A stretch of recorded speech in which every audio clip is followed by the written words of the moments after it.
আপনার হাতের ফোনটি অফিসিয়াল নাকি আনঅফিসিয়াল, আসল নাকি নকল, কিভাবে চেক করবেন? আপনার ফোনটির মাধ্যমে চেক করে নিতে পারেন। সর্বপ্রথম আপনার ফোনের ডায়াল প্যাডে চলে আসবেন। ডায়াল প্যাডে এসে এখানে আপনাদেরকে কোড সেন্ড করে দিতে হবে *#06। পুনরায় আবারও হ্যাশ লিখে দেওয়ার সাথে সাথেই আপনার ফোনের দুটা 15 সংখ্যার IMEI কোড শো করবে। এই কোড দুটা আপনার ফোনের নোটপ্যাডে রেখে দিবেন। রেখে দেওয়ার পর এইখানকার কাজ শেষ। এইবার আপনার ফোনের গুগল ক্রোম ব্রাউজারটি ওপেন করবেন। গুগল ক্রোম ব্রাউজারটি ওপেন করার পর এইখানে সার্চ করে দিবেন imei.info। লিখে দেওয়ার সাথে সাথেই কাঙ্ক্ষিত ওয়েবসাইটটি শো করবে। এই ওয়েবসাইটের ভিতরে প্রবেশ করবেন। ওয়েবসাইটের ভিতরে প্রবেশ করার পর এরকম ইন্টারফেস শো হবে। আমি আপনাদেরকে যে দুটি IMEI কোড যে কপি করতে বলছিলাম তার যে কোনো একটি 15 সংখ্যার কোড এই জায়গাতেই পেস্ট করে দিতে হবে। সো আমি এইখানে একটি 15 সংখ্যার কোড পেস্ট করে দিলাম। পেস্ট করে দেওয়ার পর এইখানে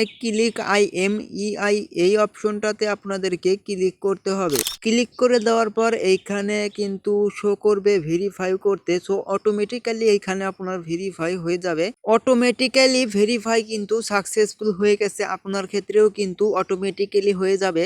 এরপর যদি আপনার সামনে সেম ইন্টারফেস শো হয় আমার মতন, এইখানে যে দেখতেই পারছেন আমার কিন্তু যে মোবাইলটি ব্যবহার করি সেই মোবাইলের ডিভাইস নেম কিন্তু শো করছে। যদি আপনাদেরও সেম ডিভাইস নেমটি শো করে IMEI 15 সংখ্যার কোডটি সেন্ড করে দেওয়ার পর, তাহলে বুঝে নিবেন এই মোবাইলটি অর্থাৎ আপনার মোবাইলটি BTRCর ডাটা পেজে রয়েছে এবং অফিসিয়ালি ভাবে আপনি ফোনটি ব্যবহার করতে পারছেন এবং আপনার ফোনটি অফিসিয়াল। শুধু আপনারা এইভাবেই চেক করবেন যে আসলে আপনার ফোনটি IMEI এর ডাটা পেজে রয়েছে কিনা। যদি ডাটা পেজে থাকে সেক্ষেত্রে কিন্তু আপনার সামনে এই অফিসিয়াল আপনার ফোনের রিয়েল ডিভাইস নেমগুলো শো করবে। তাহলে বুঝে নেবেন অবশ্যই আপনার ফোনটি অফিসিয়াল।